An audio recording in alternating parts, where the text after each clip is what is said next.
വയനാടിന്റെ കോട പുതച്ചുറങ്ങുന്ന ചുരത്തിന്റെ വഴികളിൽ ഇന്നും തീരാ നോവായി പറയുന്ന ഒരാളുടെ കഥയുണ്ട്. വയനാടൻ ചുരത്തിന്റെ ചരിത്രം, ചോരയിൽ തീർത്ത ബലിയുടെ കഥ, ഗോത്രത്തലവൻ കരിന്തണ്ടന്റെ കഥ, ബ്രിട്ടീഷുകാരുടെ ചതിയിൽ ജീവൻ പൊലിഞ്ഞ ഗോത്രത്തലവൻ കരിന്തണ്ടൻ. അന്നു മുതൽ വയനാടൻ ചുരവും മണ്ണും കയറി വന്നവർക്കെല്ലാം മനസ്സിൽ സ്വാർത്ഥ ലക്ഷ്യങ്ങളുണ്ടായിരുന്നു, കണക്കുകൂട്ടലുകളും സ്വപ്നങ്ങളും ഉണ്ടായിരുന്നു. നാളുകൾ നീങ്ങിപ്പോകുമ്പോൾ 6 വർഷങ്ങൾക്ക് മുൻപ് ഒരുവൻ ആ ചുരം കയറി വന്നു.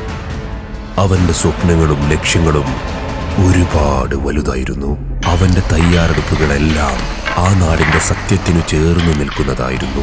അവൻ ആ നാട്ടിൽ ചേരുന്നതിന് മുൻപേ ആ നാട് അവനിൽ ചേർന്നിരുന്നു. അവനോടൊപ്പം ആ നാടിന്റെ മനസ്സും വിശ്വാസവും ഓരോ നാളിലും അവൻ ചേർത്ത് നിർത്താൻ മറന്നില്ല.